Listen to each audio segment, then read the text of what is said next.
something that was a little unpopular. And there was not even a touch of hate when he said it. Even if there was, that's not... Well, exactly. We said that earlier. You know, you should be able to say whatever the hell you want in America on the radio. And people, and Tom will run down the hall. Whatever. Yeah. Stay in your office today, please. Of course. All right, Tim. Thank you so much. All right, have a good night. Have a good day, boys. All right. We'll take a break. We'll continue. So, Imus on Reverend Al's show yesterday said, "You people." So we got that. Yeah. And we also got Imus trying to explain that on his show this morning. It's all about Mr. Imus today. We completely support him. Completely. Absolutely. It's Opie and Anthony. It's the Opie and Anthony Show. On 92.3 Free FM. This is the Free FM. Early April, and the Yankees beat the Twins yesterday, 8-2. A big victory for them. Certainly the division well in hand now, thanks to an old number 13 down at third base. Meanwhile, the White Sox took care of the A's yesterday. The Cardinals shut out the Pirates 3-0 behind Braden Looper, another pitcher that I just cannot figure out how the Cardinals are getting anything out of, but whatever, Chuck. They're doing it. That's good for you. That's all. 7 strong innings for the former reliever. Snow has absolutely just besieged Cleveland, and as a result, the Indians this week are going to play the Angels in Milwaukee for this upcoming series. They had this weekend's series with the Mariners snowed out altogether. Meanwhile, the San Diego Padres beat the Giants 1-0 last night. Matt Cain had a no-hitter going, but the Giants still found a way to lose. They are in rough straits right now, having lost 4 straight, and the Phillies are in real trouble as well. They are 1-6, lost to the Mets 11-5 yesterday afternoon. Meanwhile, NBA playoffs, I know you're gearing up for that with only 5-6 games left now in the regular season. NHL playoffs begin this week as well. In the NBA, the Mavericks clinched home court throughout the playoffs with a 98-86 win over the Clippers. And Golden State wins. They're in 8th in the West. And Orlando won as well. They are in 8th place right now in the East Conference. That's sports. I'm Chris Carlin. Coming up here in the Imus Morning program, we're going to simulcast my appearance on the Today Show, which is with Matt Lauer, which is scheduled to happen 4 or 5 minutes after 7 a.m. Eastern Time, I understand. So, okay. Big story here in New York and perhaps around the country is that MSNBC and NBC and CBS Radio suspended me for 2 weeks beginning Monday for the remarks I made about the women's basketball team at Rutgers. So, and we are still negotiating. I'm still making efforts in a number of ways. Right. Both, through officials and unofficially to talk with the Rutgers players and apologize to them, not try to get them to accept. Well, I'd like them to accept my apology and forgive me, but I don't expect that, and I don't think they're under any obligation to do so. Of course, I simply think I have a responsibility to stand there and look them in the eye and say I'm sorry. So that's what I intend to do. And then I'm not going to talk about it anymore, other than to talk about what we can do to try to make all of this better, but I've got to serve the suspension. I'm going to try to do that with some dignity. 3 minutes till the hour. Imus in the morning. Well, hello, everybody. And then no Imus in the morning for a couple of weeks. CBS is suspending its broadcast of the Imus radio program for 2 weeks beginning on Monday. Nor will Imus appear here on MSNBC either, which of course simulcasts our radio show. Imus has apologized for his remarks and described his situation as that of a good person who made a bad mistake. And we will have more about it, of course, through the morning. Also in the headlines, at least 22 people have died in bombings in Iraq today, and fierce fighting in the capital Baghdad has killed a person who got caught in a crossfire. Police and hospital officials northeast of Baghdad say a female suicide bomber dressed head to toe in traditional black, wearing an explosive belt, walked into a crowd of some 200 police recruits. The ensuing blast killed at least 16 people and wounded 33.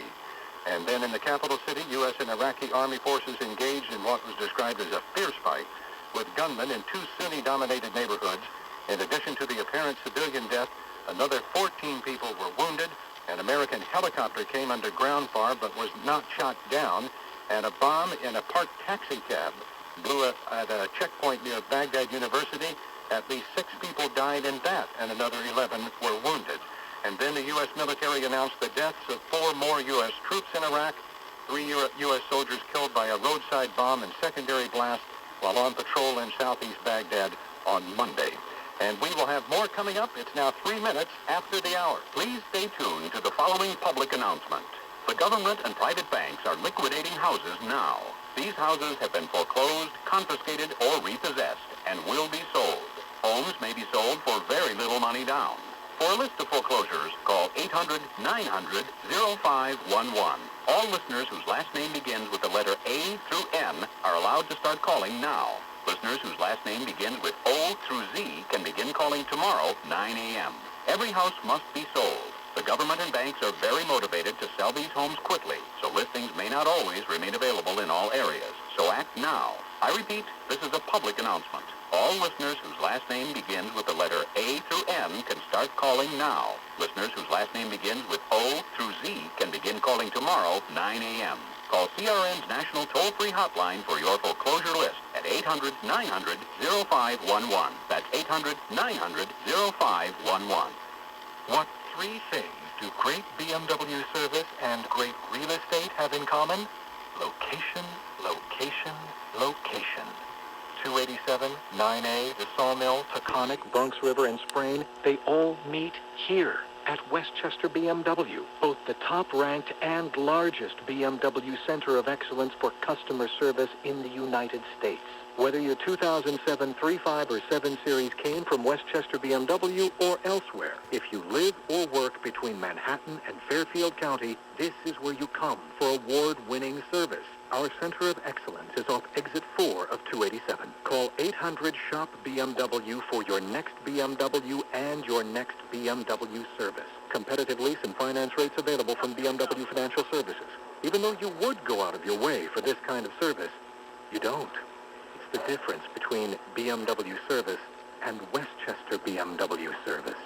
It is now 5 minutes past the top of the hour. This Imus in the Morning, and these are the headline stories we're following. As mentioned just a little bit ago, we do have a time now for this news conference that will be coming up by the Rutgers female basketball team and their coach, who are due to make their first public comments today on the remarks made by Don Imus here on his radio television program. They have scheduled a news conference for 11 a.m. today, Eastern Time. Imus has been suspended for 2 weeks. That suspension begins on Monday of next week. Death toll now at least 16 from a suicide bombing in Iraq carried out by a woman dressed in black, walked into a crowd of police recruits in a mostly Sunni Muslim city about 60 miles northeast of Baghdad. Police also say at least 6 people were killed. Car bomb went off at a checkpoint near Baghdad University. 4 National Guard units being told to prepare to deploy to Iraq beginning in December. This morning, of course, joining us here, Don, good morning to you. How are you, Matt? I'm all right, thanks. What do you think of the suspension? 2 weeks from CBS, 2 weeks of the simulcast from MSNBC. What do you think of the nature and the scope of the punishment? I think it's appropriate, and I am going to try to serve it with some dignity and a lot of dignity if I can. I've had a long relationship going back to 1971 with the people at NBC and a long relationship with CBS. And when I talked with Phil Griffin last evening, and he told me that they were suspending me, I expressed to him that how I felt about that, and accepted it in the spirit in which it was in which it was rendered. Is it a slap in the wrist, Don? Or you think it goes a long way to putting this chapter behind you? Where do you think you stand now? I don't think it's a slap on the wrist. I think it's significant, and I think because I've tried to, and I haven't been on some PR campaign, by the way, to try to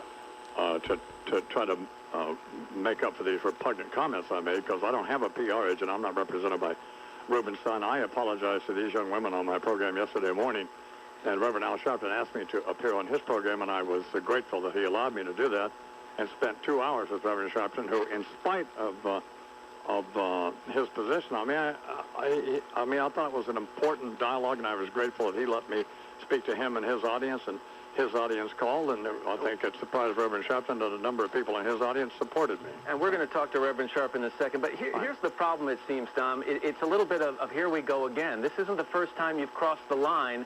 This isn't the first time that racially insensitive comments have been made by you or members of your staff. There was an incident with Gwen Eiffel, a highly regarded African-American journalist who was referred to as a cleaning lady. We heard about no, you're not going to do that to me. You are not going to cite that, Mark, and not give me an opportunity to respond to that. I will give you an opportunity in a second, but there have been other apologies in the past, and there have been pledges taken by you in the past to curb your behavior, and yet here we are, different year, same problem. Okay. Try to hang the Gwen Eiffel thing on, which I discussed with Reverend Sharpton yesterday. That happened back during the Reagan administration, and this is a comedy show. I'm not a newsman. This is not Meet the Press. We don't, anything we say is not an excuse, but context is important. There's a difference between premeditated murder and the gun going off accidentally. I mean, somebody still gets shot, but the charges are dramatically different. I never said anything about Gwen Eiffel. This was a comedy routine called where we make up the news, which we've been doing since 1968 on the radio. But John, I'm responsible for what happens on our program. So am I. All right, so you have to be responsible. I am responsible for what the content is. Absolutely, but it was comedy. It wasn't a malicious rant. I wasn't angry. I wasn't drunk. I wasn't stating some sort of philosophy. As I said yesterday morning, I'm not a racist. And I've demonstrated that in my deeds and my work. And if we can only cite 3 or 4 instances in a comedy program in which it's designed to push the envelope over 30 years, that's, you know. Don, but you've said you're going to clean up your act and that the rules must change going forward, that you understand that. The question I have, though, is if you didn't immediately understand how deplorable the comments were of last week, how can you be trusted to clean up your own act or censor yourself down the road in the future? Well, perhaps I can't then. But we'll have to, over a 35-year career, and I've kept my word to millions of people. I've raised over $100 million for various things. I kept my word on this marvelous facility we have out in New Mexico, which is a cattle ranch for kids with cancer and various blood disorders and so on. So I've kept my words to the soldiers of this country and to everyone else. I have a history of keeping my word. What I did is made a stupid, idiotic mistake in a comedy context. Well, I didn't open the microphone and say, this is what I think of these Rutgers women. Let me put it this way. Does it mean I should be excused for the remark? Absolutely not. You've said you're a good person who said a bad thing, and I would take you at your word, but is it possible that the two are not mutually exclusive? Can you be a good person who's done great things for children and others around the country, but also be a good person who doesn't deserve to use the public airways because you've abused the privilege? Well, that'll be a decision that somebody else will have to make. So I think the decision so far is not. By the way, in the scheme of my life and what we're trying to do in terms of raising money and all of those kinds of things, is this 2-week suspension is not insignificant. So, which I expressed to Phil and other people, but I'm going to serve it without whining because as bad as I feel, I don't feel as bad as those young women at Rutgers do. Let me bring in the Reverend Al Sharpton, whose radio program you were a guest on yesterday afternoon. Reverend Sharpton, good morning to you. Good morning. What do you think of the punishment? I think it is not nearly enough. I think it's a little too little too late. I think the fact of the matter is that the gravity of this kind of use of the airways must be stopped. You're talking about a show that leading political figures, presidential candidates, news anchors go on. These young women have excelled academically. They're at Rutgers University being called nappy-head hoes. What precedent are we setting now? That you can apologize every 10 years when you go over the line and maybe you'll get a 2-week suspension? I think that this is something that is unhealthy for everyone in America, and he should be fired. He has stepped up, and he has taken responsibility. He has apologized. He did appear on your radio show, and I have to say, sustained a rather withering assault from you for a couple of hours yesterday. Does that not account for anything? Is the precedent now that if you use the airwaves to tout racism, that you make an apology, go take a withering interview, get reprimanded by your colleagues, and then business as usual? Or are we saying that in this country we will not tolerate the airways being used for racism and sexism? You said something yesterday after his appearance. You said in an interview I saw a portion of that you think he may have actually made matters worse.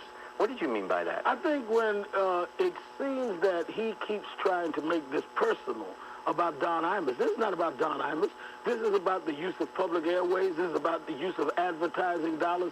This is about how people should not be attacked by their gender or their race. Well, the public airways and advertising dollars, I think Don referenced this, and in some ways, NBC and CBS have left this up to the marketplace.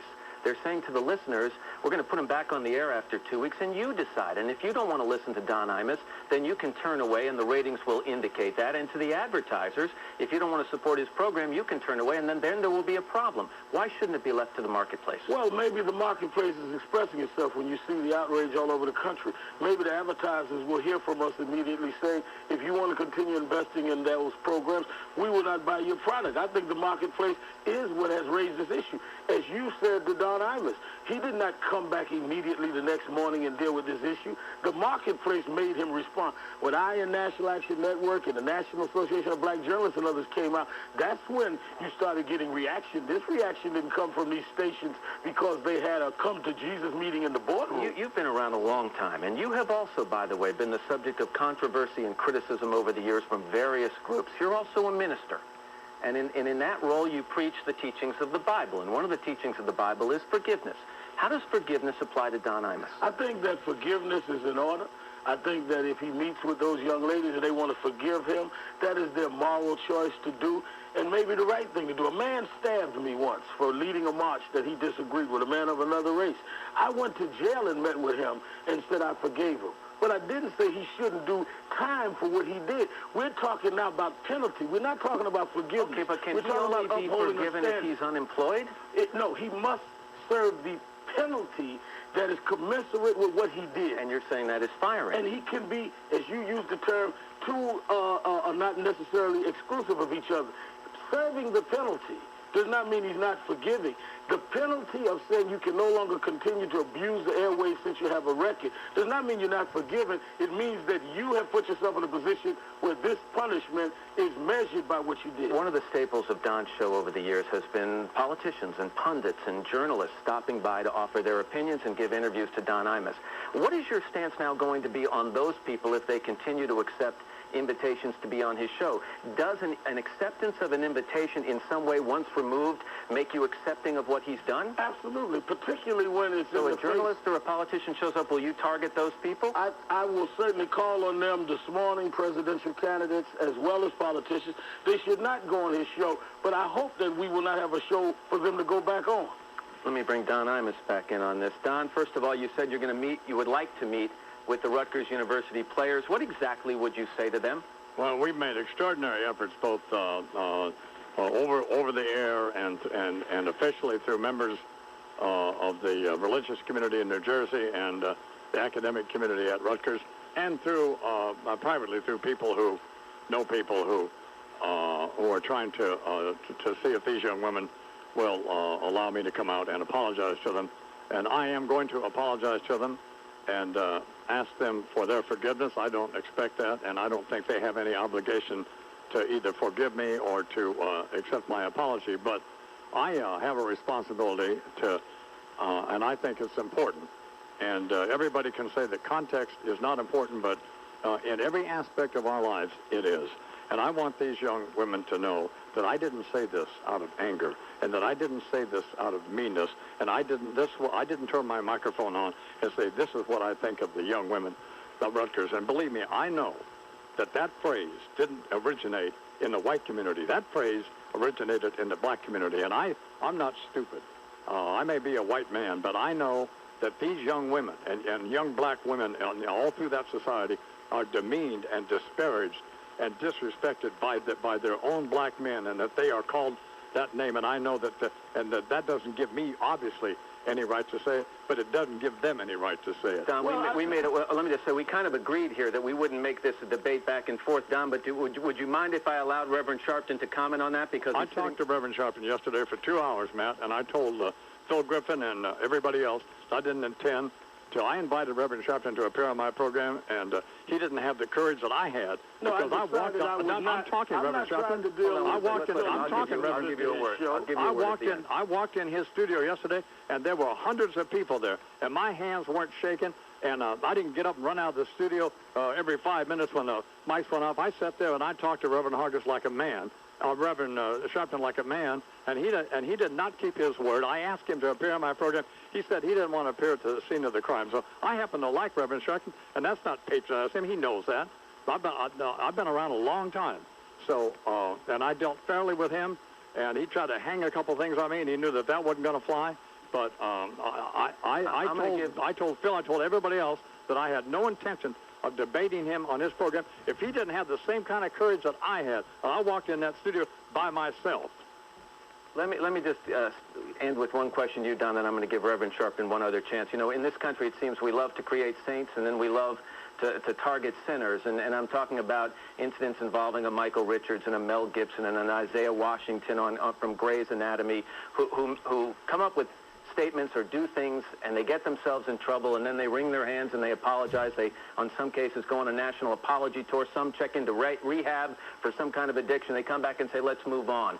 And I think what maybe Reverend Sharpton is saying and some others saying, no, let's not move on. Let's not forgive and forget. That let's have some real accountability. How would you answer to that? I would say that there's a world of difference between what Mel Gibson did and Michael Richards did and whoever, and the guy from Grey's Anatomy. We have to understand that I have a record of a relationship with the African American community, whether Reverend Sharpton likes it or not. That I am a good and decent person, and I've been conducting a comedy show for 30 years. I can come back and serve this, hopefully serve this suspension with dignity, and come back and create a dialogue. One of the things that we're going to do that we've been talking about for years. Quickly, if you can, Don. I'm running out of time. There ought to be a black person on this show every single day to add some perspective, and we ought to have more black guests. And me and the rest of white America ought to understand what's going on in the black community, and I'll make an effort to do that. I will do that. And I'll give you a minute at the end. Two things. One is that it's not about courage to appear on his show. I could not tell people to don't watch him, don't listen to him, don't appear on him, and then go myself. I'm not in the business of creating an audience for him. And I said if he wanted to meet in public, he'd come to my show. He opted to do that. But the second point, we have said that we're against the degrading that is done even by blacks.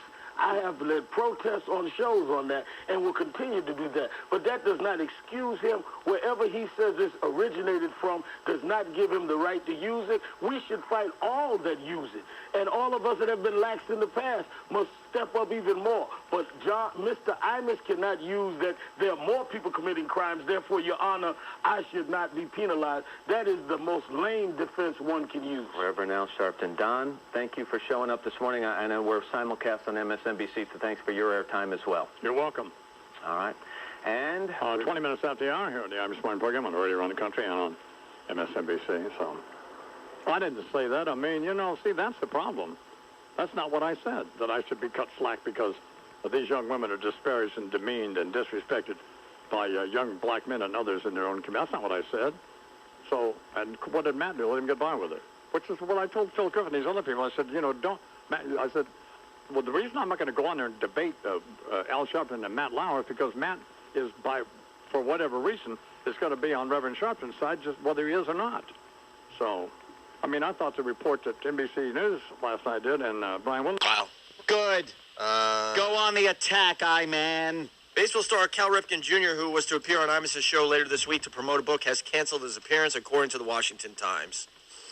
Well, good for you, Cal. Why promote the book on a show that everyone in America is listening to, you jackass? What a dope. What are you going to do, send out a MySpace blast? Stupid ass. Why do people hide? Why don't you go on the show and say you don't agree with what happened? Well, why don't you say I'm sorry for your trouble and tie it in with your book and say I addressed this in Chapter 8? God almighty, why don't you be smart, Cal? Cal. Come on, Cal. Go on the show, Cal. Arizona Republican. I'll give you asthma. Arizona Republican Senator John McCain, whose presidential candidacy has been backed by Imus on the air, said he would still appear on Imus' program. He has apologized, McCain said. He said that he's deeply sorry. I'm a great believer in redemption. Waddle doodle. Whether he needs to do more in order to satisfy the concerns of people like the members of that team, that's something that's between him and them. But I have made many mistakes in my life, and I have apologized, and most people have accepted that apology. Steve Sometimes an apology should be enough. Yes. Steve from Bayshore is saying, ironically, though, Joel Rifkin's still willing to do the show. That's cool. Good old Steve. All right, listen. Ripken, whatever, Steve. Yeah, whatever. Rifkin. Anything with... Yeah, so is Rifky from Midnight Express. Midnight Express. We'll be there. He'll bring his lousy tea. Hey, we got, what do we got? I'm trying to organize here. No, okay. We got O'Reilly's take. Where's, CNN did a pretty good piece on this whole thing last night. Do we have that? Oh, there it is. Yeah, Paul's on, and we got Patrice on Hannity and Combs. We got lots to do. We're going to run out of time, unfortunately. And when we get back, we got audio. Members of basketball team high-fived when told of Imus's suspension. Well, I don't blame them. He did trash them. It was them that they should be annoyed. I think they had to be told why it was bad. I think that, honestly, I think they probably saw it and went, what a dope. What an old white dope. And didn't think much of it, but then someone had to tell them how serious it was, I guess. Yeah. I really don't think they were outraged. That's my personal opinion. I'm sorry. But then they got a little huddle, little basketball huddle, and then it was explained to them with a chalkboard and some chalk. They diagrammed why it was a bad thing that happened to them. Are we going to break before we go? Can I ask one thing? Thursday morning. I'll have to give out the email address Thursday morning. I'm shooting a 1-hour HBO special June 2nd in Washington, D.C. Nice. Free tickets. HBO, they do not sell tickets. It's free. Thursday morning, I'll give out the email address to get your tickets. But I would suggest getting them fast because it will probably go quickly. Oh, they will. It's going to go this that. Thursday morning. Like that. It's all very kind of last minute. And tickets just about sold out for our Vegas O&A Traveling Virus Comedy Tour. Ticketmaster.com. Yeah, there's only a couple hundred tickets left. All the info's on our website, but we got 8 or 9 comedians. We're doing it this Saturday at the Joint at the Hard Rock Hotel and Casino. Very excited. And then we're going to have the press conference to announce the rest of the dates. It's Opie and Anthony. It's the Opie and Anthony Show on 92.3 women's basketball team. Ooh. After hearing the news that Mr. Imus was suspended. Both NBC and CBS have now suspended Imus for 2 weeks. Some members of the women's basketball team gave one another a high five when I told them about the suspension. The players, however, have been told not to talk to reporters on camera. Why? But other students who we spoke to on campus say the suspension does not go far enough. I really think he should be gone. I think he should have been fired. He needs to be made an example of. 2 weeks is nothing. New Jersey Governor John Corzine met privately with the women's basketball team and the president of the university. The president says the players, as well as their parents, are struggling with the racial slurs. No, they're speaking not. As I have today with members of their families, mainly their moms and their dads, I know that they are feeling parental versions of the same anguish that their daughters are. Why don't they just get a hold of themselves and wear hats? What a friggin' fag nation we've turned into. We are just the United Fags of America. Look, the team and their parents, yeah, I understand why they're annoyed. I mean, it was them that he trashed. Yeah. But that's the way it is. You know what also, and this might be a stretch, but he trashed them as a collective team of people he doesn't know. Of course. It's very hard to take things personally when you're being bashed as a team. You know, it wasn't like he named the girls by name and said this one's a nappy head hoe. It just showed the context of humor that it was in, regardless of if people found it funny or not. It wasn't like he was being personal with it. It wasn't a personal thing. It's a team. How many professional ball teams get yelled at by fans and they call them something collectively? It's not this individual personal vendetta you have, unless it's Jimmy and Jeter. I know you can't stand. A nappy-headed mean man. He was mean to you. Didn't sign your autograph. Exactly. My perfect alabaster skin. And then we got this. All right, now, Imus has asked to meet with the parents and the students here on the basketball team. He would like to actually sit down and meet one-on-one with them. Not known at this particular time if they're going to do that. However, the basketball team, along with some school officials, are going to be having a news conference tomorrow morning at 11 o'clock. They are expected to announce then whether or not they're willing to meet with Imus. Announcement. Look at this. They're all doing press conferences. The power that they have, the power base that these people are getting. What do you mean by these people? Black people. Yeah. Okay. I just want to sit down and have a rap session. Maybe a sit-in with these people. I'm trying to talk like the kids. He's got to stop with the groovy. lingo, man. Groovy. You know, don't jive me, Reverend Al. Jive turkey. Don't jive me. Jive. You jive turkey? You think you're pulling the wool over this honky's eyes? Right. Honky's outdated. Honky. Jive is outdated. Honky, baby. All right, our own... Nappy-headed is hanging strong, thank God. That's a gem. It is a gem. How do you not use that in bed? All right, hey, we got Patrice. Come on, Reverend Al. Slip me some skin. Come on. Slip me some skin. Remember, slip me some skin. Hey, come on, Al. I forgot all about that one, man. Give me 5. Side. Haha, see, I flipped my hand over. Oh, this is a brand new TV show out. If we're talking in jive. Yeah. This is the streets of San Francisco. It's a new TV show. It's going to be on. I'm gonna guess NBC. Don't jive me, you hood. I'll teach you a thing or two. Give me some skin. Give me some skin. Here on the streets of San Francisco. God damn! Look at all the. Streets of San Francisco are slippery. It's like they're off all over the place. Tripped on 20 those on the way here. Hey, cut me some slack, Jack. Okay, who pulled a rod on the heat?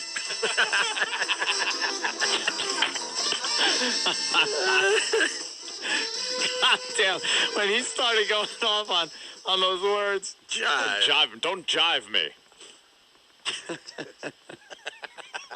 Your Imus is unbelievable. I love Imus. Oh my goodness. It's beyond unbelievable. Chilling how good that is. I'll close my eyes. And you'd think it was the real person. Oh, shut the up. I got a call from someone associated with the I-Man show, and they really liked the Imus that you did yesterday. All right, hey, our own... Everything Imus wanted to say. Yeah, no kidding. Well, Mr. Imus does it in character. I do it in character. See, that's the problem. He should have done it in character. And like then Mr. All Imus. right. You got to do these things in characters, and you can skate by. In character. Hey, our own Patrice was on Hannity. Hey, Combs. Last night. And who? Hannity! Wait, I'll do Hannity. You do Combs. Okay. Who's more important on that show? I was watching Hannity! And Patrice was on. Right. And he mostly talked to Hannity and didn't really talk to too much. Because why would he? Because why would he? Hi, guys, I'm here, too. One of my favorite moments on TV was looking at Alan Combs after Hannity interviewed us for 15 straight minutes. And Alan decided I better say something. My name's in the title. And I actually turned to him and went, wow, you talk? He got so bummed out. Yeah, he knows Hannity's the star. When are they going to just make it the Hannity show? Who cares? You don't need to be balanced. Gotta have that opposing view. Gives a crap about the balanced part. It's fair and balanced. It's not. What they say. So why make-believe it is. Hey, Patrice. Yeah, here's Patrice on it. Hannity! Or maybe not. What the hell happened now? Maybe you just got the Combs audio. Yeah. I don't know what's going on with this. Let's try it again. And so, no, seriously, you don't find anything wrong with those comments? It's something wrong with the comments, but you act like Don Imus and Kramer are like malignant spots, but the whole country. You say you. I didn't even give you my opinion yet. White people. I know what your opinion is, White John. people. Yes, and that whole thing you read was all like abhorrent. That's what NBC said. Outrage. Nobody black is saying that. That's because they were. That's because those comments were abhorrent, and the reason why we have to defend these young women is because no one else will. The reason why we have to punish Don Imus is because if we don't stand up and speak out, no one else will. And comments like this will continue to be mainstream. Hang on. Man, he's saying all that on Hannity and Combs last night. Like there was a hate speech thing going on. Are you kidding me? It was a Matthew Shepard beating. Right. Are you nuts? That's outrageous. I'm This was outraged. your daughter, who worked so hard, reached the championship, and some dopey radio host says something like that. You wouldn't like it. First of all, have you had any of those girls on? What do you we'll think? invite 'em on. What do you think? They've commented to NBC in New York, and they're Of furious. course, that ain't the real. Those are their words. What do you think they really said when they heard that? They didn't go, "Oh, that's outrageous." They went, "I know he didn't call me no nappy-headed hoe." That's what they said. I know that cracker didn't say nappy-headed hoe. That's what they said. They wasn't outraged. Yeah, and I agree with Patrice. That's about. Yeah, that's how real people talk and react to things like that.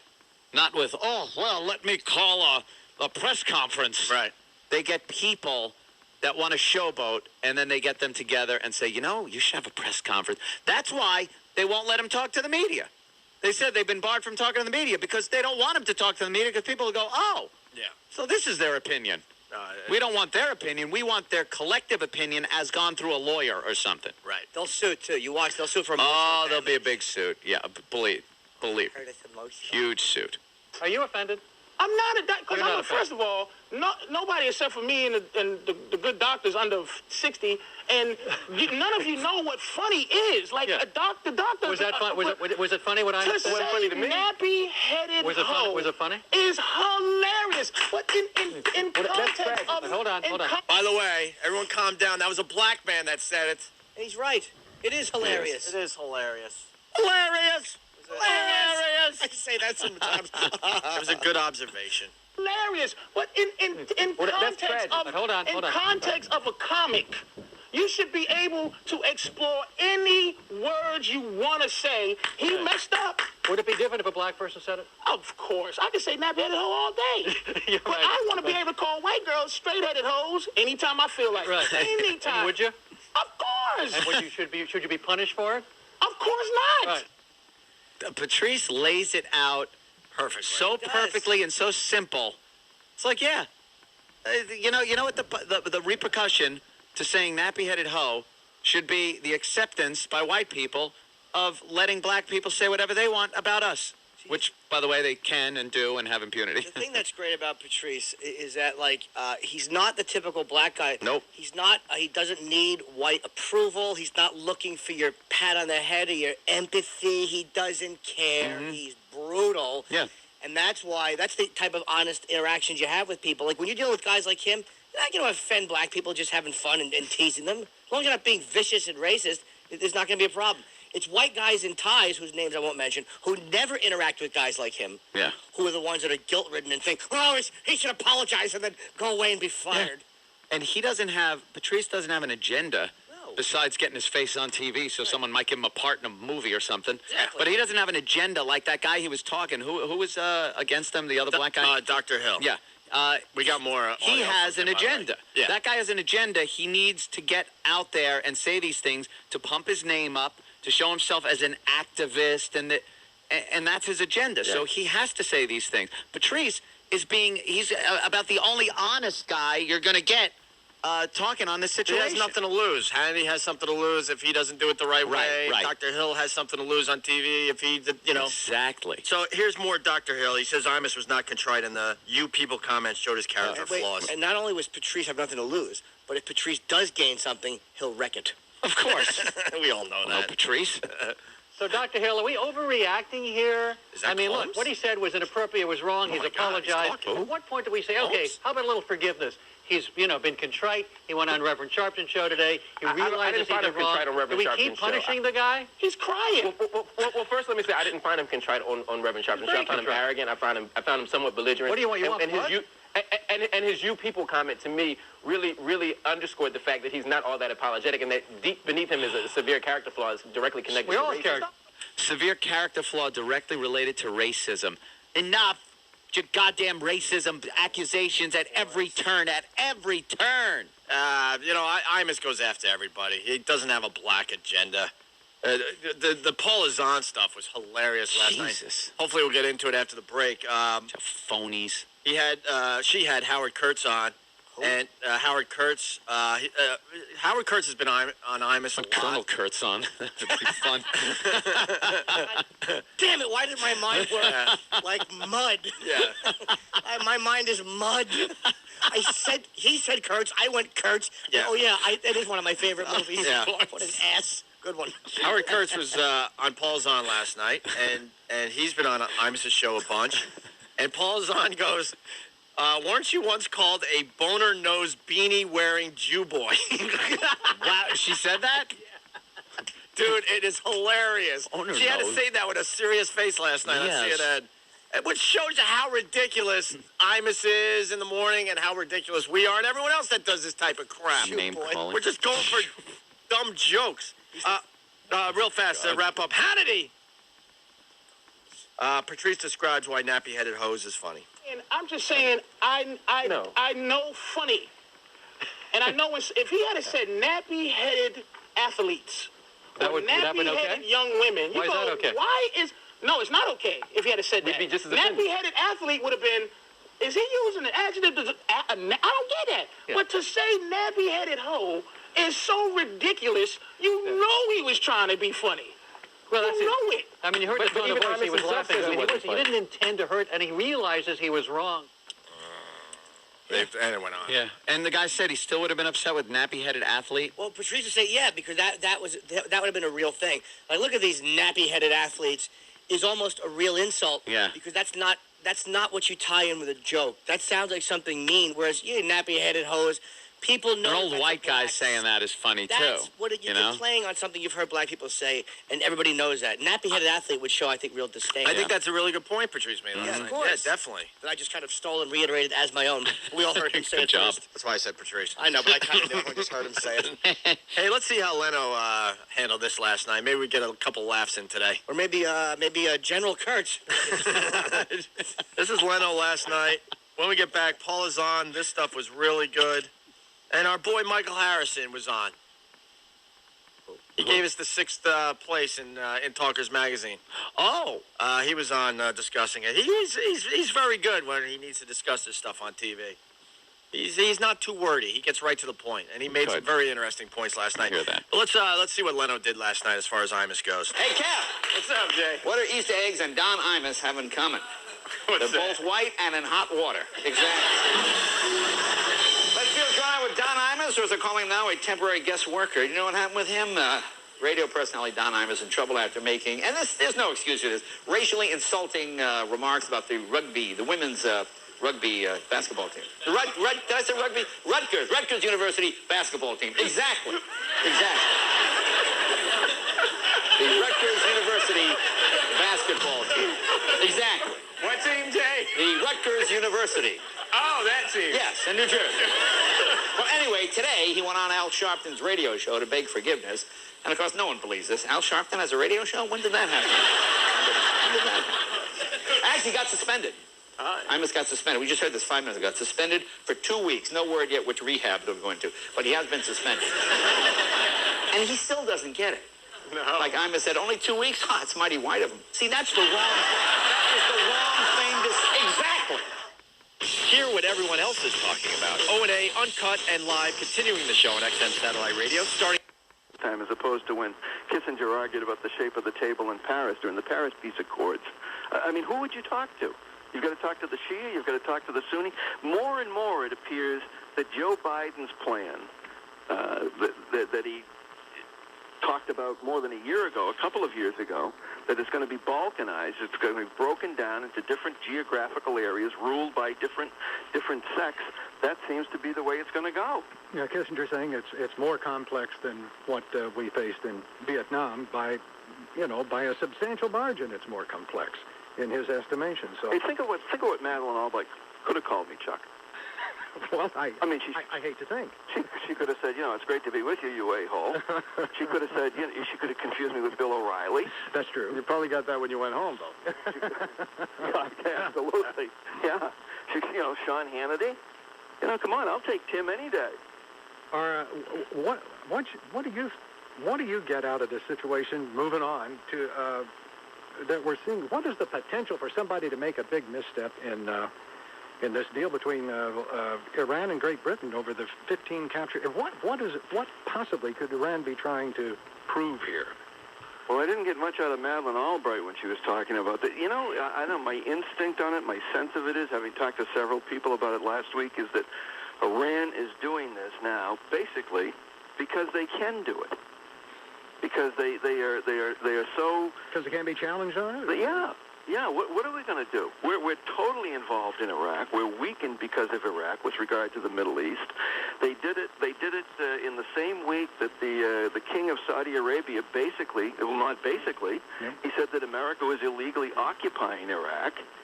So Iran is feeling pretty feisty. Iran, they're sitting there. That's a bifurcated society to begin with. You've got the Ayatollah's segment of the government, and you've got this little nutcase Ahmadinejad's government, separate segments, really. And you've got the military that reports to the Ayatollah. You've got another section of the military that reports to the president of Iran. Why not do it? You can do it. You can do anything you want. What are we going to do? Launch airstrikes from our aircraft carriers? I don't think so. What's Great Britain going to do?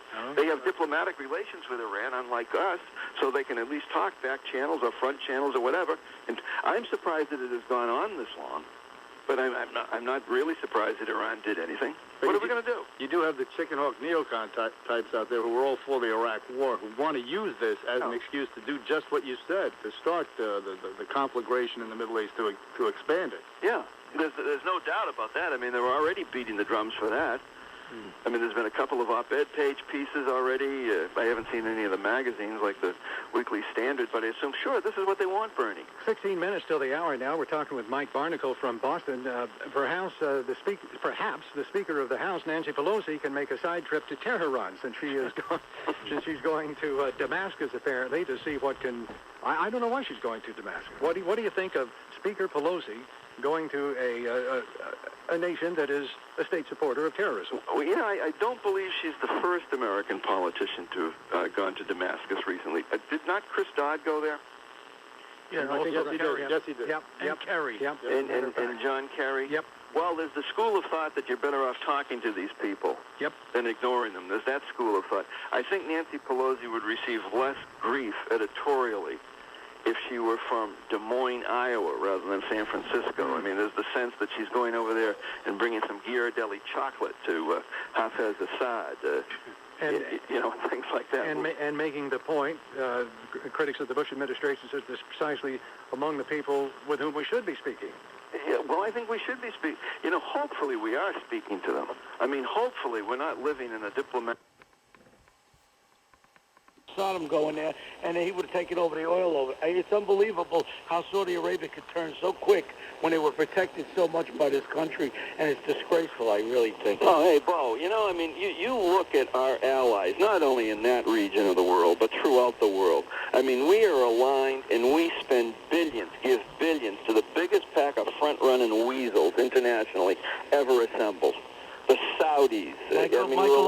Michael, I've gone in many times over the years when I did that bodyguard firm, and we protected them so much. We don't get as much as a discount on the oil, and all they do is use our troops. Our troops are based there, because if we ever left there, it would be a matter of minutes before one of the other Arab countries go in there and take them over and take their oil. And I think it's a disgrace for Saudi Arabia. And Crown Prince Abdullah, who's the king now, and then when he was the Crown Prince, he's disgraceful now that he's turning on America like that. What we should do is show them we should abandon them over there, see how fast they call upon our United States of America to protect them again, in a serious note. Well, I mean, if we had left Saudi Arabia 10, 15 years ago, I mean, what happened in the streets of Tehran in 1979 would have looked like a garden party compared to what people would have done in Riyadh to get to the king, to get him out of there. I mean, we have propped up and protected that monarchy for 30, 40, 50, 60 years. I mean, there's a huge element of truth in what you just said, Bo Man. But now listen, on the lighter side, good news for Senator John McCain. Yeah? Rudy Giuliani has had a rough 5 or 6 days here. Well, what about Mrs. Giuliani? Well, I mean, by extension, of course. Exactly. I mean, family matters. He's morphed into a David Guest, and former husband of Liza Minnelli here in the last 5 days. She's going to be a cabinet member. She won't be a cabinet. She's going to come in once in a while. She's going to clean. She's going to bring in donuts. She'll stand outside and greet. And then Bernie Kerrick's going to face felony charges here this week to report over the weekend. Just as long as Rudy Giuliani doesn't make her Secretary of the Treasury, because she clearly can't count. Oh, that's right. She's had 3 marriages, not 2. Yeah, and Kerrick, Bo, I know you know him. I ain't going to say anything. I like Bernie Kerrick, but, this all happened after the fact, all these allegations here. And I like Bernie Kerrick very, very much. And you know what? There's some very zealous, United States attorneys that want to take Mr. Bernie Kerik down. And you know what? They keep looking, and this poor guy is like a battering ram now. I do feel sorry for Bernie. He was a great commissioner here. He did a lot with reducing the crime in New York. And I just feel bad that a guy, after doing so much good things, has to be attacked the way he's being attacked by this U.S. attorney up there in White Plains. 12 minutes to the hour right now. Everybody's speaking with Mike Barnacle this morning from This Boston. is good. Where's Sid? Where is Sid? Sid's in Miami. He's right here. Sid, what are you doing, buddy? Sidney, say hi to Mike. Mike, how about those Red Sox? I told you a couple of weeks ago. Hey, opening day. Hey, Charles, Bernie, all you guys there. I told Sid a couple of weeks ago, I asked him if he knew what he had in common with Anna Nicole Smith, and he did not know. Give him the answer, Sid. He's a moron? No. They both went to Florida to die. Wait a second. Mike, do you know why they don't want to do the blood test on? Why she didn't want the blood test? No. You know who possibly is the father of the kid? No. Which one you think? Her son could be the father. No? What? Stop. That's why she didn't want the blood test. No, we still have the little boys and girls going to school. Absolutely. We got. Yeah. Come on. Bo, what color is the sky in your world? That's Boy, Bernie, that was a little low blow. That was rough. Yeah, that was. That was a need of whatever. But today is opening day. Yeah. Today is opening day. The Red Sox are in Kansas City. Yep. Baseball began last night. I mean, heaven is here again. He should not be returned. Put us in charge. This meeting with CBS. We want to go to Rutgers University to really stand with these young ladies that have been so disparaged in this. So yeah, of course, get behind them with the cameras rolling, and Reverend Al's going to be. Yeah, this guy will get behind anything as long as those TV cameras are rolling. It's black and there's cameras. Right. And they should be fired based on what? The apology in this case should be good enough. It should be good enough. This is just opportunistic guys like Sharpton grabbing for whatever they can, and again, that's what he does because he's a contributor of nothing. Yeah. It's the problem is not him. It is the people who allow him to do it, which is these corporate faggots and these cowards who are afraid of 50 people in Chicago. When people don't apologize, they're like, see, look, no remorse. He's not showing remorse. And then when they do apologize, it's not good enough. He's not sincere. There's no winning with you people. Just like Imus said. I beg this company that we work for to hang in there. Yeah. Do not fold. For once, do not fold. Don't worry so much. Whoopi Goldberg, everyone. Oh, good. Whoopi! Yeah, baby. Hi, Whoopi. Hi, Whoopi. What's your take on your show this morning on this whole thing? Well, you know what? As I said yesterday, he didn't do anything illegal. But we can't be surprised that people are calling for his resignation. They did it to Trent Lott. They did it to Jimmy the Greek. There are 4 or 5 other people, and I think at some point, people just got to the point where they said it was enough. It's not the first time that Imus has made some remarks like this. Exactly, because he's based really and has based his whole career on comedy. And you being a comic should know that includes offending people. Well, this is my take on it. I didn't know he was a comic, and that's the God's honest truth. I know him only as a DJ from when I was a little kid, so I don't know him as a comic. Well, he's not as funny as we are, but he's in the comedy genre. It's one of those things that if you're going to make comments like that, you have to know somebody's going to get pissed off, and that's okay. But Whoopi, as a stand-up, it's like we have this thing where we know we're going to... I'm not talking about being hateful, but people being offended should not cost you your job. I mean, you did your first HBO special. There was a great thing you did about going to the Anne Frank house. And even though your tone was different than Imus's, that could have offended people that you were somehow using the Holocaust. I mean, there's any way to twist something a comedian says, and you can't lose your job for it, especially when he's laughing when he says it. We know the tone of what he meant. Well, here's the thing. When I did the Anne Frank piece, it was a theater piece, and everybody knew they were in seeing theater. When you're listening to Don Imus, and he, goes ahead and calls some black girls athletes who had just worked their behinds off and calls them nappy-headed hoes, you got to stop. I completely disagree. Completely. The tone was he was making a joke. And his show is based on comedy. There was no hate behind what Mr. Imus said. That is your take on it? I don't know what his take on it was. He says he was making it. You're looking at it. I'm sorry to interrupt you. You're looking at it like, well, these are girls who worked really hard. Whenever you take something that we make fun of and you look at it like seriously for what it is, well, then it's going to be tough to make fun of it. I mean, people make fun of the war. Let me ask you this: why didn't he make fun of the Tennessee girls too? I'm sure. Well, I think that was what Bernard's point about the wannabes and the jigaboos, where what the Spike Lee thing was. He didn't call them, little white trash jumpers or something. I'm sure he would. You know what I'm saying? If you're gonna make the joke, then you gotta know what you're talking about. You gotta really be careful. So he's got to make sure he jokes about every single person equally. Are you kidding me? I didn't hear you, baby. That was he just went after that visual the other day. So he's supposed to make fun of. Oh, if I'm going to make fun of the Rutgers women's basketball team, now I better make fun of the Tennessee women's basketball team. That's not how comedy works. Maybe the next day he would have. I'm sorry. I heard you talking. I didn't hear a thing you said. He was basically. I'm trying to understand what you're saying to me. Well, but he was saying that Imus made fun of the one team doesn't mean he has to make fun of the other team. That was just where the joke went. Well, the joke fell flat. Okay, it happens, but look at what happened with you and Ted Danson. I'm sorry, listen, this is not the first time Imus has stepped in it with race. Now, let's be honest. He talked about a PBS reporter, Gwen Eiffel, as the cleaning. He said, it's nice to see the cleaning lady covering the Washington beat, or whatever that phrase is. He also went after the interracial couple. What is their names? I don't have it in front of me.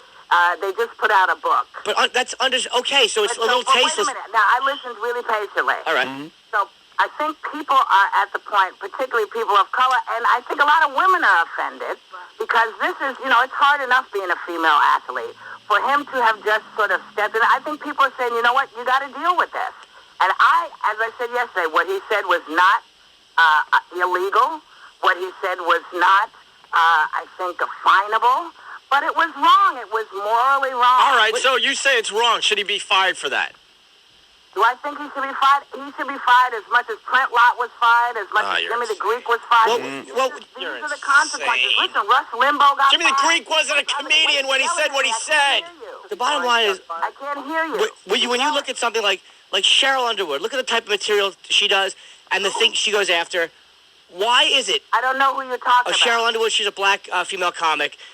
And she goes after race pretty hard. She drops N-bombs. Does she have a radio show? Doesn't matter. We're talking about the right... Excuse me. No, I'm answering. I don't know who Why should radio show hosts that do a comedy show be held to higher standards?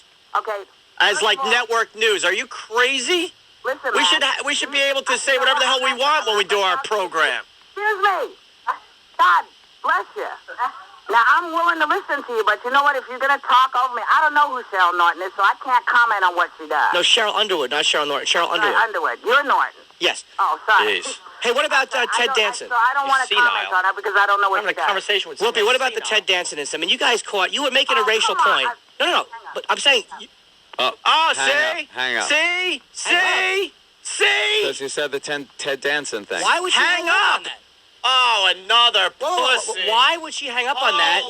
Why would she hang up at the Ted Danson thing? Another knockout punch for the boys. But why would she hang up on that? That was a very legitimate question. That is an absolute valid point. It's like, how come it was okay when Ted Danson got in blackface and she came to his defense, and that was considered very offensive, very racist, and she came to his defense on that, but she will say that Imus should be fired for doing what he did, which was a bad joke. And I wasn't even attacking her with that. No. My point was, how can you defend one aspect of racial parody, but not another aspect of it? Like when you're involved with it because you're black, it's okay. Hang up. You hear it? Yeah. Hang up, Ted Danson, hang up. Why? Repeat after me. Down goes Whoopi. Down goes Whoopi. Wow. People... And we were just going to discuss it? That was not even an attack. That was a real question. No, it was honestly, I just wanted to have a dialogue with the woman. That's all. The Ted Danson thing offended a lot of people. You've been on the other end of this, and you know from your point of view how ridiculous it was that people reacted that way. So why is that acceptable and understandable, and yet Imus's racial stuff is not? That's phony. Wow. Why did she hang up? She panicked. I didn't expect that. Hang up. Because we were simulcasted there. She doesn't want to go down that road. They're calling from inside the building. Hang up. Oh, wait a minute. We were on their show too? Yeah, I would gather. Why would they hang up on that? Because a little pussy boy has to agree with everything Whoopi says. But I don't. I heard him in the background helping her along with her facts. Chubby Cubby. Is that his name? No, I swear to God. Is it Cubby? Cubby, yeah. Why would they hang up on Well, us? Cubby. Oh, bravo.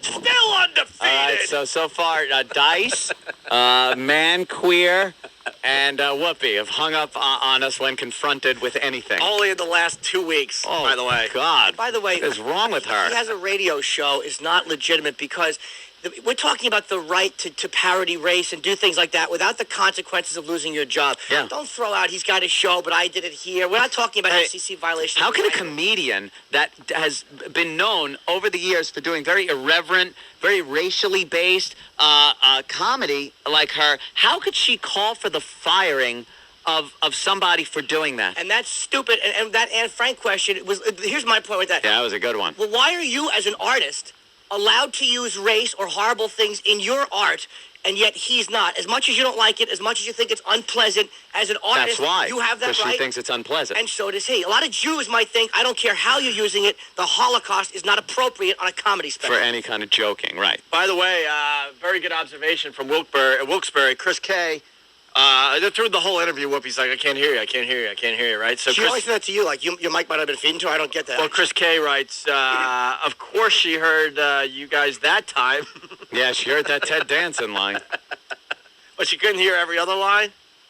If someone gets her the audio, I would That's love surprising. I got to hear that again. Whoopi, why would you hang up? Hang up. You know, Ted Danson, hang up. You've been on the end of this firestorm when it shouldn't have happened, and you know how stupid it is. Whoopi, a little message to Whoopi. You're out of your league. Go back to doing cute little things for women on your show. Play it safe. You can't hang with the big boys. She that probably was a legitimate said, question if by they go, Jimmy. If they go for the Ted Danson thing, hang up. But it was a real question. And it was that a real my question. Point. It wasn't to sandbag her. It was like, that's pretty common knowledge. How can you say that when you stood in the firing squad and you knew how stupid When it a was? white man is wearing blackface. You knew what he meant. Yeah, and telling offensive jokes, and you came to his defense. On the surface, that looks racist and horrible, but in context, you knew what it was. Yeah. And you heard Imus laughing and doing it's against women. Everybody wants to be victimized. Whoopi, what a phony. That really bugs me. Hang up. Why would you I gotta hang hear up? that again. Prank caller. So then Sharpton goes on. This is Paul is on. Getting back to that, because Whoopi had a chicken out. She just played into our hands. What can I tell you? And I understand she was trying to make a point. She didn't want to be talked over. Okay, fine. That was a very legitimate question. That's going to annoy me all day. Sharpton says he's done shows against Flavor Flav.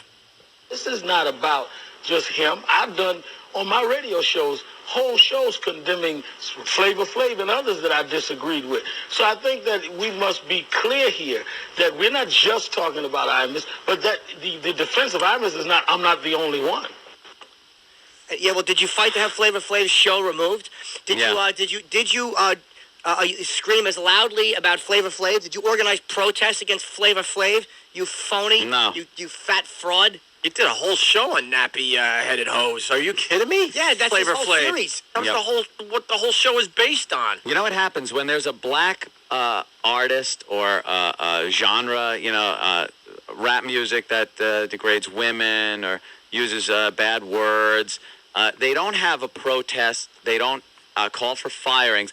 They have a summit. Yes. They word it differently. Meetings. They have meetings. They have a rap summit. Yep. They get together and discuss what can be done about this. The second white people do something offensive, it's a protest, demonstrations, calls for firing. It's treated differently. So no matter what he says about how he disagrees with what Flavor Flav and other rap artists are doing, it's treated differently because they're black and the other artists are white. And instead of having a meeting or a summit or something that sounds nice, they want firings and protests. Bravo. By the way, Kevin from Marblehead, Massachusetts, according to official scores, Whoopi's hang-up after hearing Ted Danson was timed at 2.4 seconds, not breaking the record held by Opie. Dice, 1.4 seconds after hearing Opie. They keep trying everything out there. Hey, Reverend Al Sharpton says he will continue trying to get Imus fired. At the end of the day, do you think this guy's going to get fired or not? At the end of the day, I think we're going to keep mobilizing to stop him and anyone else. You didn't answer the question. Do you have any faith that he'll get fired? This is why we that people will mobilize and he will be fired. focus on this today. All right, Reverend Al Sharpton, thank you for your time tonight. Appreciate your scurrying over here. In a year, so of course everybody's talking about this. Race is a very sensitive issue. Anyone else? That's why we're talking about this today, because they're going to come for us next. Anyone else? Anyone else that's just trying to do a comedy show that might slip. I can't believe a stand-up comic of that veteran status would take that kind of... It's not like they overheard him dropping an N-bomb and the mics were on, where it was real. Yeah. He knew what he was doing. And you know what? Her audience did not hear that whatsoever, because I guarantee they dumped out of that. I just hope FMQB is listening. Oh, Whoopi, why? Oh, we'll send the audio to FMQB. We want everyone to know that she just wimped out. Hang up. You heard it on our end. With a legitimate question.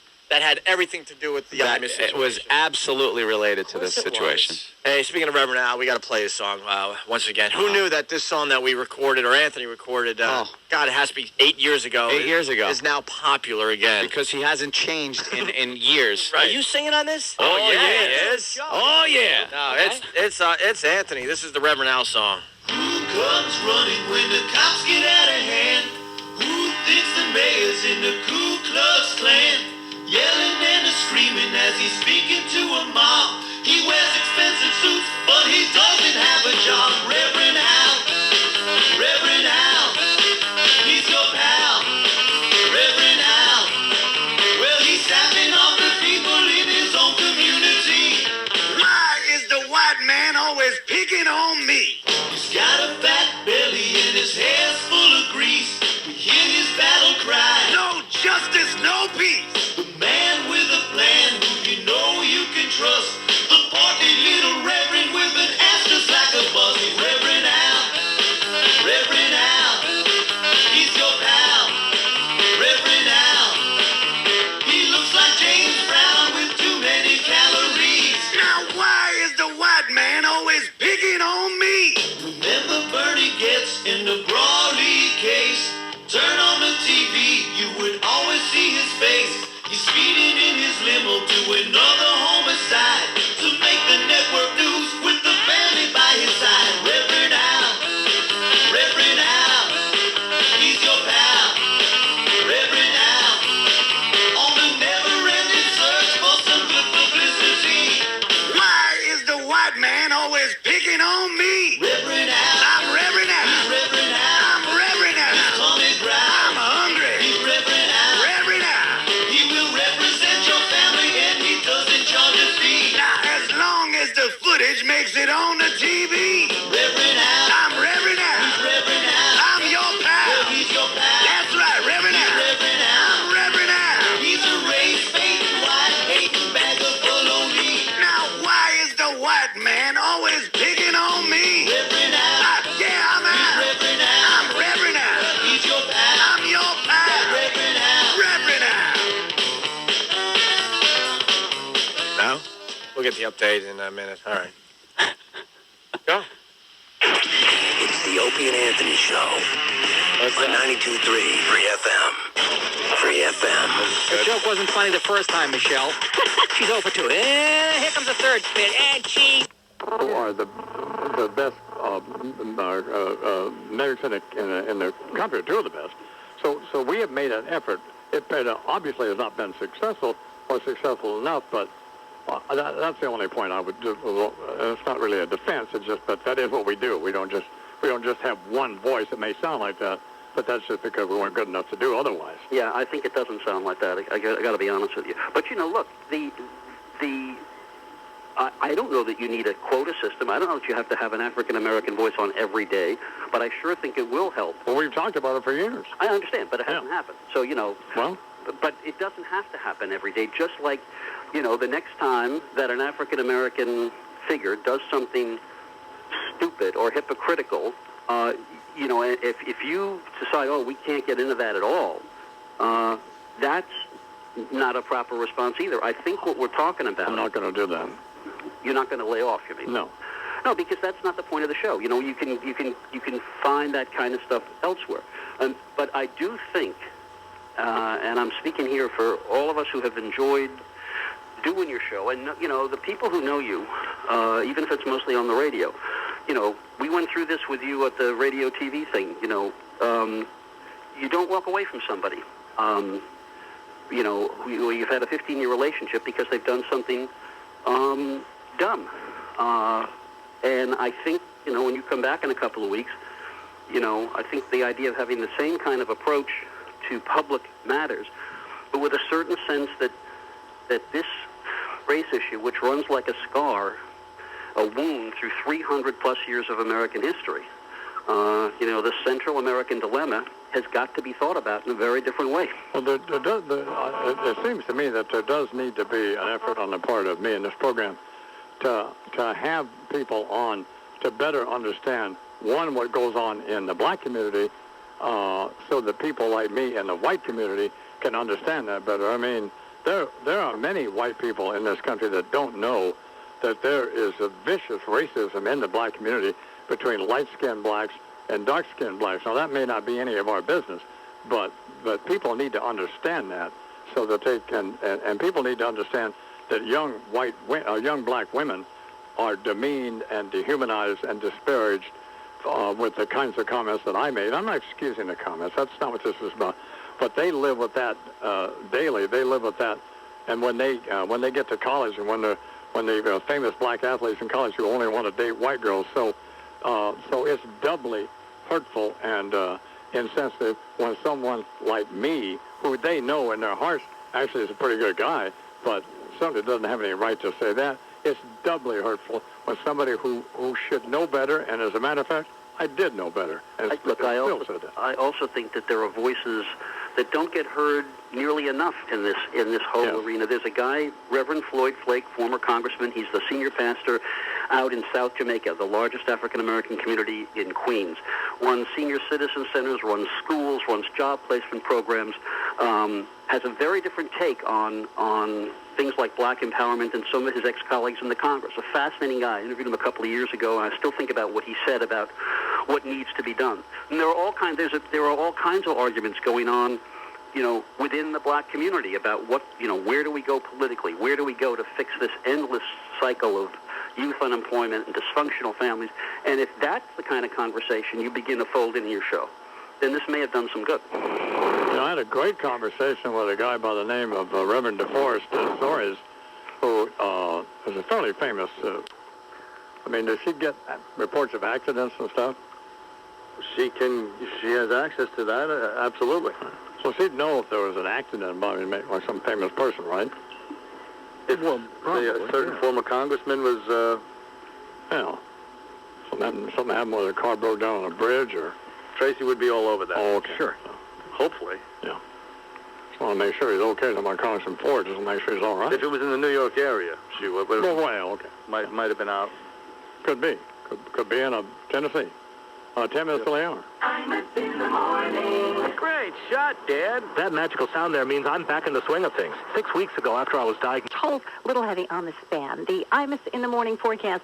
Mostly sunny skies today. High temperatures in the low 50s. Currently 37 degrees under fair skies in Central Park. I'm Ernie with the Toyota Fan Highway Patrol. Here in the Imus in the morning program on the radio all over the country and on MSNBC. One of the reasons the suspension does not take effect until Monday is because we have the 18th annual radiothon for the tomorrow's Children's Fund, the CJ Foundation for Sudden Infant Death Syndrome, and the Imus Cattle Ranch for Kids with Cancer coming up Thursday and Friday. And our former boss at CBS Radio, the CEO and whatever else he was, chairman and CEO of CBS Radio, who just resigned to, I don't know what he's going to do, but neither do I. Joel Hollander is here, who's we worked with in one capacity or another for 25 years. Well, why is he here this morning? Because today is the 14th anniversary of the death of his and Susan Hollander's daughter, Carly Jenna Hollander, who died on April 10th, 1993, which I believe was either a Saturday or Sunday. The funeral was on Sunday, and it was, she actually died Friday evening. Okay. And then you can't bury people in the Jewish religion on Saturday. Well, so you called me, or somebody called me Saturday morning. Right, and the heart of Imus, the first person at that funeral home in Union, New Jersey that day, which will be Thursday, the first day of the radiothon, was you. And the remarkable thing about that is Brant was driving me even in those days, and we found it. Yeah. And he's still driving you 14 years later, which is amazing. I really first have to start and say that you didn't ask me to come on here today. I did. And I really wanted to come on to really just talk about more you, the person. You're under siege. Some of it deserved. I think you've been very apologetic. I think you've handled it as well as you can. There is a siege going on. And I got many calls over the last few days about that you should be fired. And, this rush to judgment and people, writing things and all these 24-hour news outlets and talking about things that they don't know you, the person. And I think that is a real sin in all of this. I mean, I think you're trying to be contrite. I think it's very appropriate that you're trying to meet with the Rutgers team. I think, but let me just interrupt just for a second. I think I've apologized, and I appeared with Reverend Chapman. I'm not going to go on some PR tour. Sure. And I don't want to continue to talk about it. What I want to do, I mean, I think Reverend Chapman, I think others are right. I think the fact that I'm a good person and have done good things, in the words of Reverend Sharpton and Reverend Soares, makes it maybe even more disturbing that something like this could come out of my mouth. But I think the context, and I've said this 100 times, I don't want to say it anymore, the context is important. I didn't say it out of anger. We're trying to be funny like we have for 30 years on this program. Sure. But at this point, I simply want to meet with the Rutgers team and their parent, or whoever wants to be there, to apologize to them in person, and then to serve my suspension, and then to make the changes on this program that will make this program different, and that will provide because I'm a powerful person and have a powerful influence in this country. And I mean, I'm the one who got the death benefit raised for soldiers from $12,000 to $500,000. Not anybody in Congress. I made them do that. Well, I'm the one who raised hundreds of millions of dollars. I'm the one who got that helped get that rehab center built in San Antonio. I've done a lot of stuff, so I know how to do this. And one of the things you've always said, do what you say you're going to do, and I know you will. So let me just tell this story, what happened 14 years ago when Carly died. At the time, I was the general manager of WFAN, and we were doing radiothons for Tomorrow's Children's Fund, which everybody knows that listens to the program, but all the new people that are listening to the program right now are kids that are afflicted with cancer, and we're being treated in just terrible conditions in Hackensack. Dave Sims, who is a former WFAN employee, and the New York Giants came, would you do a radiothon to help these kids and get them treated in better conditions? And we said yes, and we made a 5-year commitment, either 5 years or $5 million, and we were astounded at the outpouring and the power of the radio station, mostly you and everybody else. And there's a building there today, the Don Imus WFAN Pediatric Center for Tomorrow's Children. And you didn't have to do that. You did not have to do that. We got done with that commitment, and unfortunately at that time, Carly died. And you got on the air, and you didn't have to do that on that Monday. And the internet at that time was really at its infancy stages. You all weekend tried to figure out what is sudden infant death syndrome, okay? And you did. And you donated 4 hours' time. I remember everything that happened that day. Eric Clapton's song, Tears from Heaven, every break, trying to understand what happened. We still don't understand what happened 14 years ago, but, we've moved on, and a lot of good has come out of that. And at that time, you asked for monies to be sent to the SIDS Alliance in Maryland. And unfortunately, those funds got put into a place where they weren't supposed to go. We wanted it earmarked for research. And at that point, it was about $92,000 that you raised in a day of an affliction that somebody didn't even know about. So what happened at that point, Susan and I decided to start the CJ Foundation for SIDS and to patent that after Tomorrow's Children's Fund and everything that John Bavona, David Juris, and everybody did there at that point. And I'll never forget the day that I walked into your office and I said, I have 3 choices. Do nothing, start our own foundation, or keep on giving money to this other outfit, which we weren't sure about. And I looked at you, and I said to you at that time, can you do this? This is really difficult. This isn't about kids with cancer that have a chance. This is about babies that have died. It's a very morbid subject. And you looked at me, and you said, I can do it. Can you do it? You're going to make your life an open book to the world for the rest of your life. I'm here now, 14 years later, almost to the hour when Carly died. And I got to tell you something. There's more goodness in your heart that goes on, and what you've done for the SIDS community. I know I'm talking about my board at the CJ Foundation, and anybody that wants to look online at cjfoundations.org or cjfoundations.sids and find out what we've done and what you've done for advocacy groups, for education, for families. When we started the foundation, there were 7,000 babies dying a year. There's still 4,200 babies dying a year. I got to tell you, I wish that was gone down more than that. I wish that was on the front of the New York Post today, because you mentioned something today about funding for sickle cell with $90 million, I think you said. Yes. There's only $20 million for SIDS, and there's still 4,200 babies dying every year. And you know what? I have to tell you, the SIDS movement would not be there without you. Now, that doesn't mean everything you've done is right, and everybody knows that.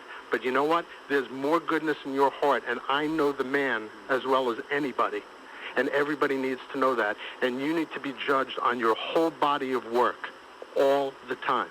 And your whole body of work for 30 or 35 years is outstanding. You've done more for multiple charities, for people out there listening don't even know. You've done a wonderful job for a lot of people, and it was my day to be here for you 14 years later on the anniversary of Carly's death, because in my hour of need 14 years ago, you were there. And no matter what anybody says, you have a heart as big as anybody. Thanks. I appreciate that. 24 till the hour, where we do the radiothon Thursday and Friday, and now we're going to raise some money. Let's see if we can raise some money. So thank you very much, man. Thank you very much. And I'll see you Thursday. Okay, thank you. Imus in the morning. In the time that it takes to read this, a 98-mile-per-hour fastball could have been thrown, hit out of the park to win the game. The batter could have circled the bases, been mobbed at the plate, and the winning team could have been on its way to the bar in their hotel to meet some of their most, quote, adoring fans. End quote. So to capture all that blazingly fast action, Panasonic Plasma TVs feature state-of-the-art high-definition technology that helps deliver smooth, crisp, high-speed action. Plus, they offer billions of rich, natural colors and deep, detailed blacks, resulting in exceptional contrast and striking image quality, so you can catch every pitch in crisp, clear Panasonic motion for the ultimate baseball viewing experience. Panasonic Plasma, for the speed of sports. And for a limited time, get a Panasonic installation rebate worth up to $200. Panasonic. Ideas for life. To find out more, go to Panasonic.com. Thank you for calling IHOP. Yeah, I got a suggestion. Okay. Every night after work, I grab dinner at IHOP, all right? Uh-huh. Sometimes I get the clubhouse stacker, other times I get the chicken strips. You guys are so good at the dinner thing. Why, thank you. Ever thought about doing breakfast? Well, Think about it. Take some of that, what do you call equity from your dinner items and apply to, pancakes, French toast. But IHOP stands for International House of Pot roast, I know. But trust me, I took marketeering in night school. When you think dinner, you just gotta think IHOP. Now that IHOP's serving up new mouth-watering meals like barbecue ribs. 10 ounces of tender meat covered in sweet, tangy barbecue sauce served with seasoned fries, cinnamon apples, and garlic bread.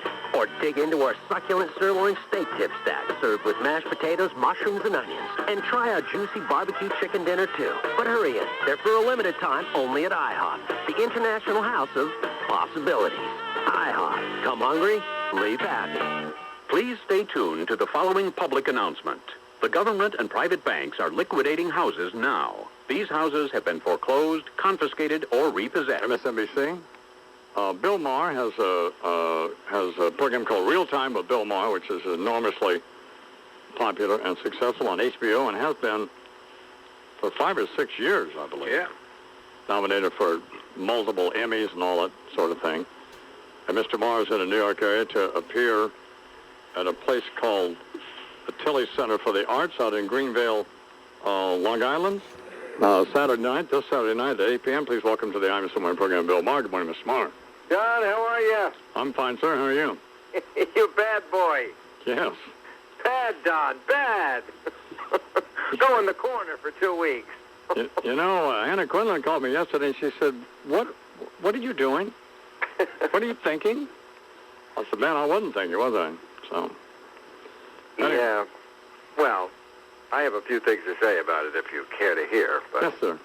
Well, first of all, I got an email from my publicist who said, don't get involved with that. I'm like, yeah, please, when have I ever been about avoiding issues? I'm going to say what I feel. And what I feel is, yeah, you said a really bad, dumb joke. It was lame. It was insulting. No one would want to take credit for that joke. It was wrong.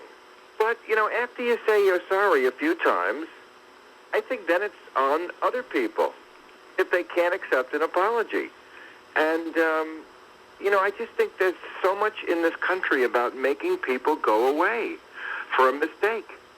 It's a mistake. You apologize, and, you don't lose your livelihood. I don't understand that people have to lose their whole livelihood because they made one rotten joke. It's like nobody in this country can have one moment of discomfort. If you were made to feel one moment of discomfort, the person who caused it has to go away. And that's just ridiculous.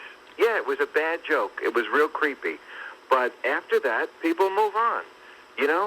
Don't listen to you anymore. You will lose some black listeners.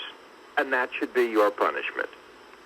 Period. And we, by the way, we at least did have a significant number of people of all colors who listen, but And you still will. You know what?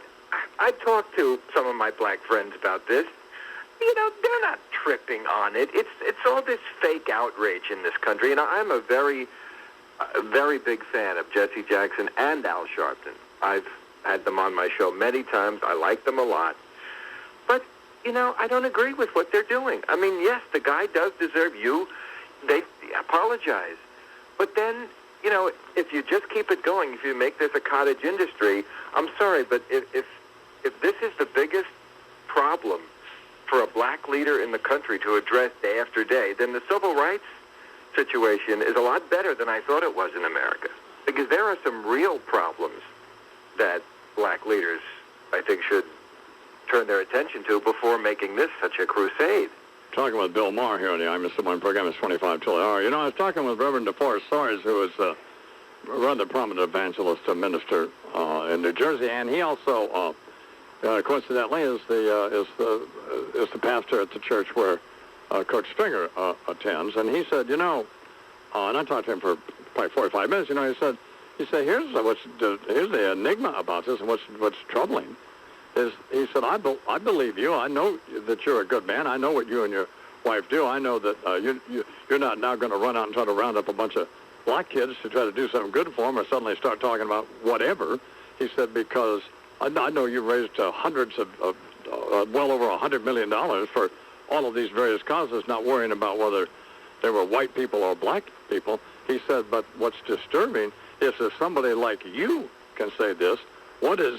I'm not going to say who he said, but what is somebody over there on the right? What are they going to say?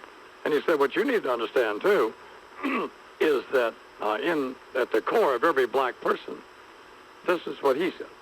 He says they think that white people don't like them, even good white people. And let's assume you're a good white person, and then you say something like this. It just confirms their worst fears, and if this will come from you, well, what will the bad people say? First of all, I think it's quite ridiculous to say all black people feel anything. They're individuals like all people. Yeah, there are some black people, I guess, who feel that way. I was quoting him, so. Not many I know. Are they wary of white people? Yes, and they should be. Maybe that's what he meant, probably, Given the history, yeah, but given the history of this country, but,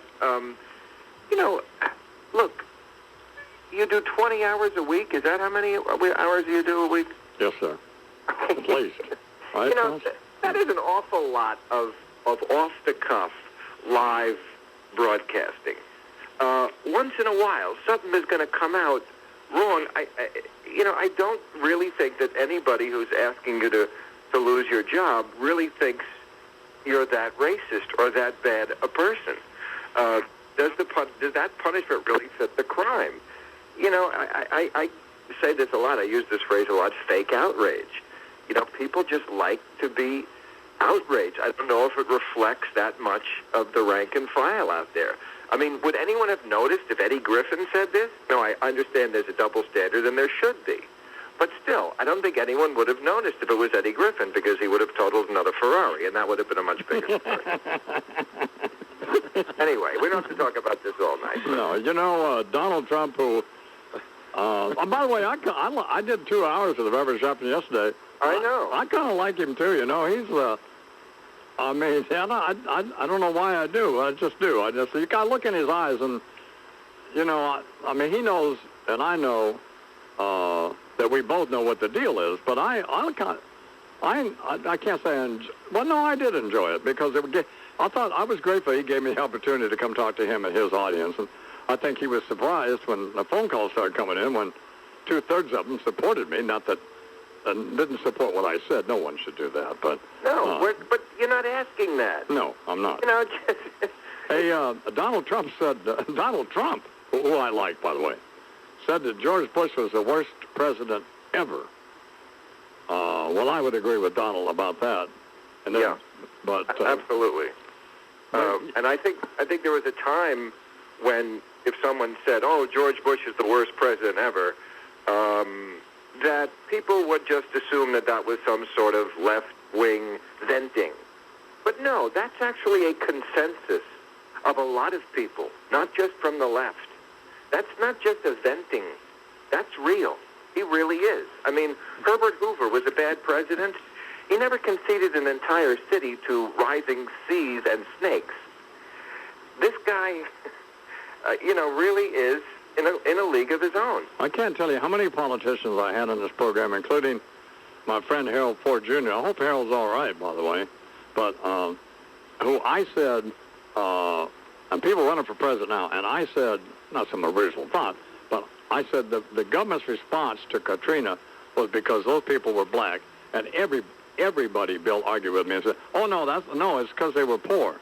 I said, "Well, I was born at night, but not last night." So right. If there'd have been a bunch of poor white people there, they'd have been there a lot sooner. So.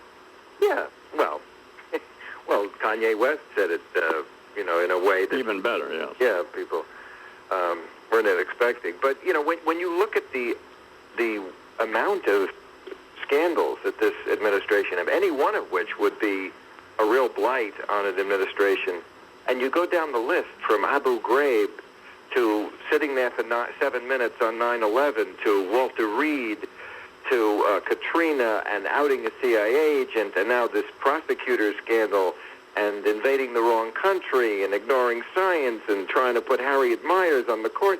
I mean, it never ends. It's what I call screw-up fatigue.